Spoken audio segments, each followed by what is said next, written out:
বন্ধুরা, সবাই কেমন আছেন? নিশ্চয়ই সবাই ভালোই আছেন। অনেক দিন পরে আমি আপনাদের সামনে একটা ভিডিও দেখাতে চলেছি। হ্যাঁ, আজকে একটি সম্পূর্ণ নতুন ধরনের ভিডিও, যেটা হচ্ছে আমরা তো যোগব্যায়াম, প্রাণায়াম অভ্যাস করি শরীরের সুস্থতা বজায় রাখার জন্য, কিন্তু আমরা এটা ভেবে দেখি না যে শরীর সুস্থতা রাখতে গেলে আমাদের মাঝে মধ্যে একটু ফাঁকা জায়গা বা যেখানে একদম উন্মুক্ত পরিবেশ, সুন্দর পরিবেশ, চারিদিকে গাছপালা থাকবে এবং বিশুদ্ধ হাওয়া থাকবে, সেটাও আমাদেরকে দরকার আমাদের শরীরের সুস্থতার জন্য।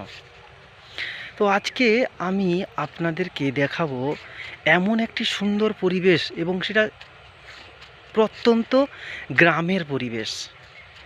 আপনারা অবাক হয়ে যাবেন।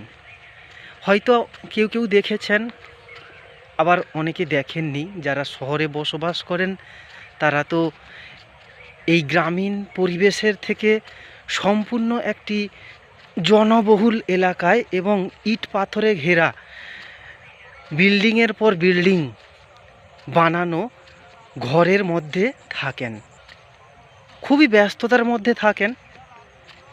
কিন্তু তাদেরকেও বলছি, যারা এই বদ্ধ ঘরে থাকেন, মাঝে মধ্যে উন্মুক্ত পরিবেশে আসতে হবে এবং শরীরকে সুস্থ রাখতে হবে। তো দেখুন, কত সুন্দর একটা পরিবেশ। শুধু চারিদিকে ধান গাছ আর ধান গাছ, আর মাঝখানে একটা মেঠো পথ, যেটা দিয়ে আমরা যে ধান গাছ রোপণ করা হয়েছে, একটা পুকুর দেখতে পাচ্ছেন, একটা খেজুর গাছ সারিবদ্ধভাবে, এবং আমি যেটা দিয়ে হেঁটে যাচ্ছি একটা মেঠো পথ ধরে, এবং দুপাশে ধান গাছের ক্ষেত, ধান ক্ষেত সবেমাত্র রোপণ করা হয়েছে। বেশ কিছুদিন হলো, একটু বড় হয়েছে।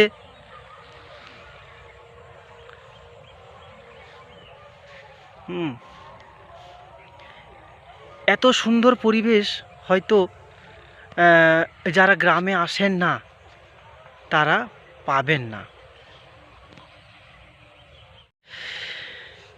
গ্রামের পরিবেশে এলেই বুঝতে পারবেন যে কত সুন্দর এই পরিবেশের মধ্যে মানুষেরা থাকে। আর এই জন্যেই বোধহয় গ্রামের লোকের একটু শরীরে রোগ কম থাকে, কেননা সব সময়ই একটা পরিবেশটা দূষণমুক্ত পরিবেশে মধ্যে বসবাস করেন। সুদূর বিস্তৃত একটা ধান ক্ষেত, এবার এই যে মাঝখানে একটা কারখানা দেখছেন, সেটা চালের কারখানা। এই গোটা এরিয়ার এই চারিদিকের যত ধান গাছ যারা চাষ করেছেন, যে সমস্ত চাষিরা খুব কষ্ট করে তাদের অর্জিত করা এই ধান, তারা কি করে, এই যে চাল তৈরি হচ্ছে, এই চাল মিলে এই ধানগুলো যায়, চাষিদের কাছ থেকে কিনে নেয়। কিনে তারা সারা ওয়েস্ট বেঙ্গল তথা ভারতবর্ষ জুড়ে তাদের যেখানে যেখানে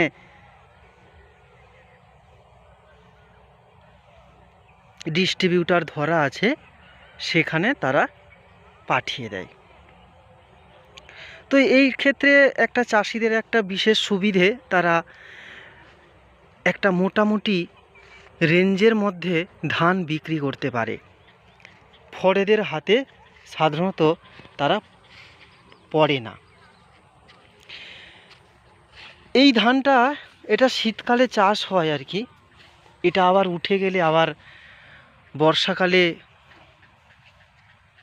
চাষ হবে। এই যে মেঠো পথ, এই মেঠো পথের মাঝখানে একটা ছোট্ট ভাগ আছে, একটা জমির সঙ্গে আর একটা জমির, মানে যে যার জমির সীমানা নির্ধারণ করে রেখেছে। এইভাবে চাষিরা চাষ করে থাকে তাদের নিজস্ব জমিগুলো। এই দূরে দেখছেন একটা চাষি ধান গাছে ওষুধ দিচ্ছে, পিঠে ওষুধ ব্যারেল এবং এক হাতে পাম্প দিচ্ছে, যাতে ওই ওষুধের স্প্রেটা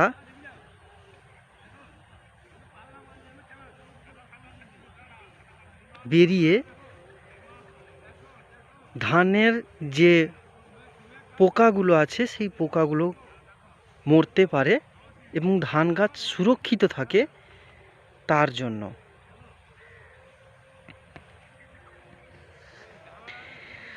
এই মেঠো পথের মাঝখানে একজনের বাড়িও আছে। এখানে একজন বাড়ি করেছে, ওনারা থাকেন,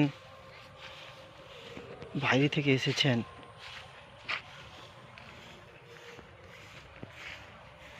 চারিদিকে ফাঁকা মাঠ, রাত্রি হলে ঝিঁঝি পোকার আওয়াজ শুনতে পাবেন। এত সুন্দর পরিবেশে যদি কেউ ঘুরতে আসে তাহলে ভাবুন তো কেমন লাগবে। আপনার সারা সপ্তাহ ধরে যে আপনি কাজ করেন তার যে প্রেশার, মেন্টালি প্রেশার, মানসিকভাবে যে আপনি একটা ফ্রাস্ট্রেশনে থাকেন, খুব চিন্তায় থাকেন সারা সপ্তাহ ধরে, এই ফাঁকা জায়গায় যদি একবার ঘুরে চলে যান তাহলে দেখবেন আপনার মনের শান্তি যেমন আসবে, সেমনি শরীরে অর্ধেক রোগ আপনার দূর হয়ে যাবে। বাকি অর্ধেক রোগ তো আপনাকে দূর করার জন্য যোগব্যায়াম প্রাণায়াম অভ্যাস করতেই হবে। তো বন্ধুরা, আজকে এই পর্যন্ত। দেখা হবে পরের কোনো ভিডিওয়, যেখানে আপনাদেরকে শেখাবো যোগব্যায়াম কিংবা কোনো প্রাণায়াম, যেখানে শরীর সুস্থ থাকবে, মন ভালো থাকবে।